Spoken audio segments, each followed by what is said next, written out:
So, you want to see Brad's perspective of the last investigation? Well, maybe it won't be as terrifying, but Brad struggles with his own problems.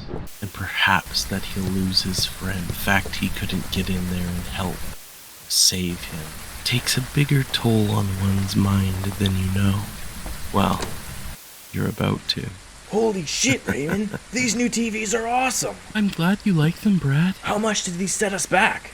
I'm sure that they costed a good amount. Well, actually, the money we got from the insurance and the Jones house paid them off. Well, I'm glad we have them. You can really see what's going on now. The map is so clear, and the new sensors are way easier to read. Yeah, hopefully it can keep us in check a bit better.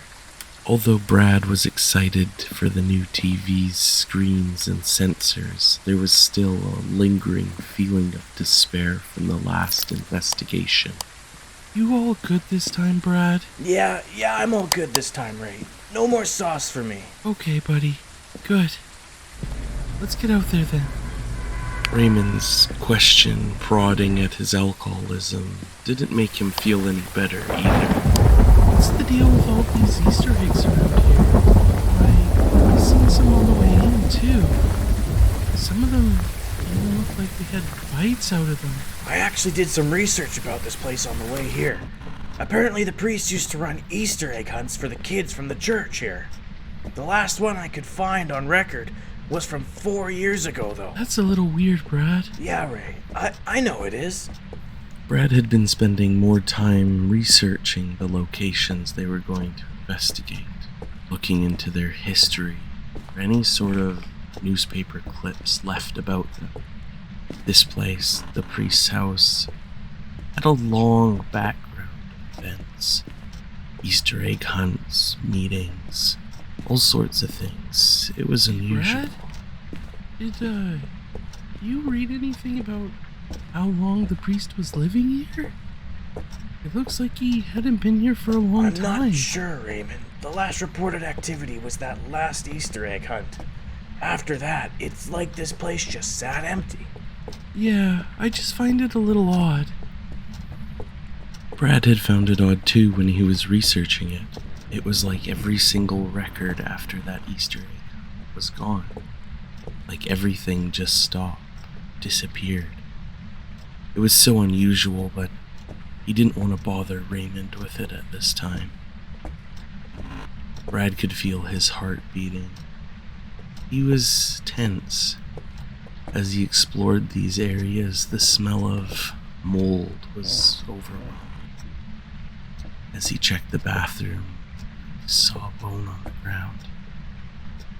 Nothing ever said anything about there was bones. That there should have been a bone. Brad, the breaker isn't turning on. Okay, Raymond. I'm on my way up to take a look. Brad didn't remember seeing any records of payment or any sort of connection or disconnection issues with the water or electricity to this location.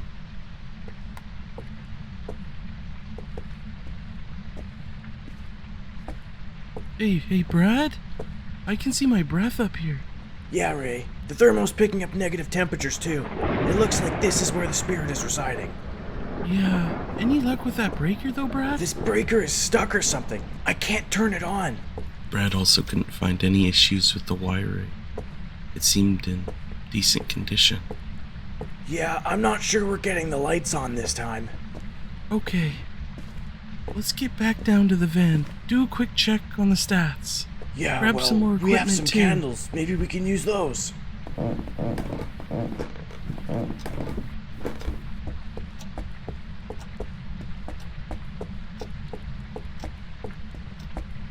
Walking out, the rain was dripping onto his face. The smell was fresh. Thought maybe Raymond would have noticed too.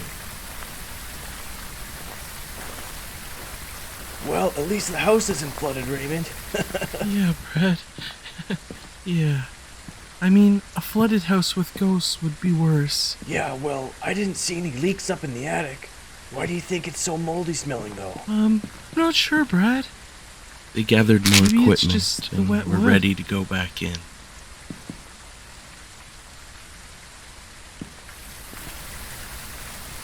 I'm waiting for you, Brad. We'll go up together. Okay, I'm on my way. Do you think the candle will help? I'm not sure, Brad. I'm hoping it's gonna help ward off the spirit a little bit, though. We'll have to see, though. That's good. Any little bit is good. Let's go. Brad hoped that it would help more than a little bit. He didn't tell Raymond, but it made him very fearful, scared, terrified that there were no lights in this place. He'd always found comfort and safety in the other investigations, but this time he felt alone in the dark. Hey, Brad, take a look at this. What the hell is that, Raymond? I'm not getting anywhere near that. Yeah, me neither. Looked like some sort of voodoo doll. Yeah, well, this is already creepy enough. Let's just leave it there. I don't want anything to do with it. The thought of there being a voodoo doll here made everything worse. Not only did the lights not work, the voodoo doll's existence, the bone, it all added up, a collaboration of terror and smile. Did you feel that, Brad? It was like a gust of wind blew past me. The candle went out too. No, do you think it was the ghost? Maybe we should head back outside. Yeah, good plan. Just let me relight it. Brad also wanted to go outside to escape these terrible feelings, this chasing thought. Hey, Brad, I'm gonna take that doll upstairs. See if it has some sort of connection to what's going on. Ray, are you sure about that? Yeah, I'm all good. Brad's train of thought had smashed into pieces as Raymond had spouted out that he was going to use the voodoo. He turned back to see how crazy he was, but he wasn't standing there any longer. He was no longer following Brad outside. He thought maybe he was joking, but apparently not. Brad rushed back to the house at the sound of a clicking door. Only radio jarble. Raymond, are you okay? Through. The door is locked. What the hell's going on? It was like something was trying to communicate through it. Holy shit, Raymond! Hide or something! The door was locked. Brad was pulling on it. His heart was beating faster. His friend was inside, and there was no way to get in. He thought about smashing the window, but he could see that there was some sort of screaming metal mesh inside. And if he did, would it help, or would it make things worse? His heart was beating as fast as he was pulling on the door. They were almost in sync with how much they were slamming into the hard cases that kept them. Finally, the door pressed open, and Raymond... Holy shit, Brad! It was after me! I could feel its presence following me down the stairs. Shit, Raymond, you shouldn't have touched that fucking thing. I know, Brad. I just felt like I needed to touch it. Like I was compelled to do it. Well, shit. It's all good, Ray. Let's just figure this out. Well, I found out one thing, though, Brad. That doll is from a place called Brownstone High School. I saw the tag when I was pushing the pins in. Alright, well, we'll look that up tomorrow. Let's deal with what's going on here. So let's get in there and figure it out so we can get the fuck out of this place. Yeah, that was a close call, Brad. Let's get this over with. Yeah, good plan, Raymond. Let's go. A close call, Brad thought in his mind. He thought Raymond had died, that the spirit had got him, or whatever else it would have done. He was terrified for his friend, and even though Raymond seemed genuine with his fear, he couldn't imagine what was going through his head.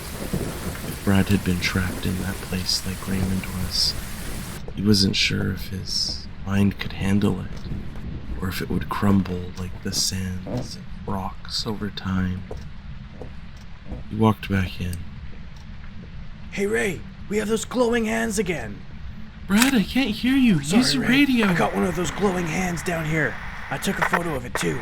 I'm coming up to the attic now. Okay, good, Brad. Just one more evidence to get then. I'm gonna give the spirit box a go. See if I can catch a voice. Anything going on up here, Ray? No, it's not doing anything up here. It's silent. Is anyone here with me? Brad just listened to Raymond talk on the spirit box. Is that voodoo doll yours? Trying not to interrupt him with his thoughts. Do you know something about the priest? Do you want me to leave?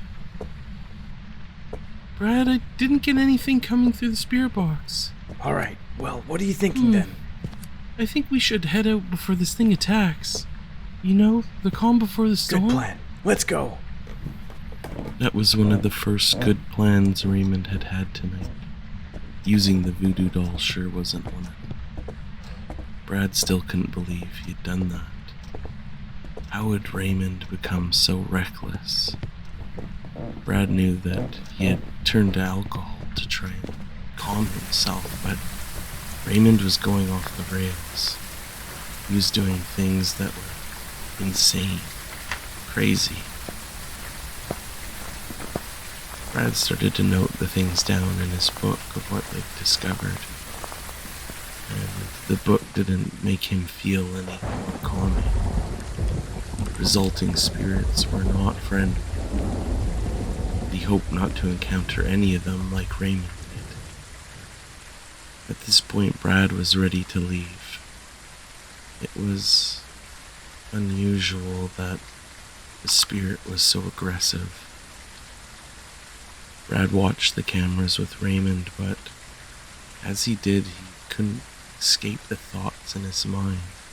The fact there was a voodoo doll. Raymond had almost been caught. He was trapped in the house and Brad couldn't help him. He started to pick up more equipment to head in. It was almost like he was on autopilot, but his brain was telling him not to go. More equipment in hand, they were ready to head back in. Brad was unsure though. He wanted to stay out. But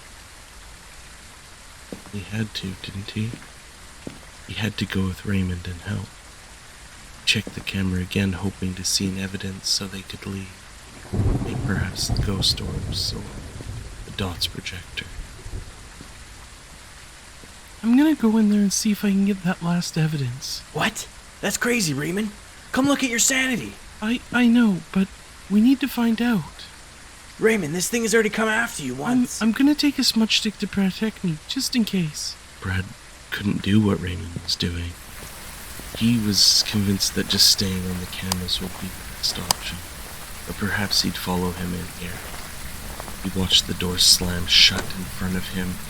Raymond was inside. He tried the knob again, but it was locked. Raymond! Raymond! Shit, Raymond! If you can hear me, it's after you! He yelled through the door, trying to contact him. Raymond, hide! He used the radio too, but he again could just hear that garbled gibberish that was in it. He walked around the house, peering in the windows, hoping to see Raymond. To try and give him some sort of signal this thing was after him. He got to the back door and yelled again. It's looking for you! There was nothing though. He was watching through these windows. He didn't want to see the spirit. He turned away. He wanted to find a way in. He was trying to see Raymond. He was trying to get some door. He was panicking. Crashing thunder made it worse as he yanked at the door. It was the door swung open. It must have been over. Brad peeked in. He didn't see his friend though. He wondered if he was still alive. He didn't know though. Brad, where the hell are you? I ran around back. I was trying the back door. Well, let's get the hell out of here. Yeah, good call, Ray. You all good? Yeah, I'm all good, Brad. Just a little, shaken up. Yeah, well, at least this is all over and we don't have to come back here. I think whatever's here, it's just the start of this. Let's not worry about that now, though. Let's get this van closed up and get the hell out of here. Okay, yeah, I'll get the van closed up. What's the next plan? I think we should check out that high school. The high school from the voodoo doll? Yeah, Brad. Let's figure out where that is. I think it's gonna be the next stop. Okay, well, we'll do some research about it and go from there. Sounds good, Brad. Well, what would you do if your friend was trapped in there? Would you break the window? Or would you just run around helplessly like Brad? I guess we won't find out. Or do you plan on investigating someone? Hey, thanks for coming to watch the Phasmophobia Story series. If you haven't already, make sure you leave us a like and subscribe to the channel. If you've missed any of the episodes, you can check them out on the channel. It's a long-going series. More importantly than anything though, thank you for watching, and I'll see you next time.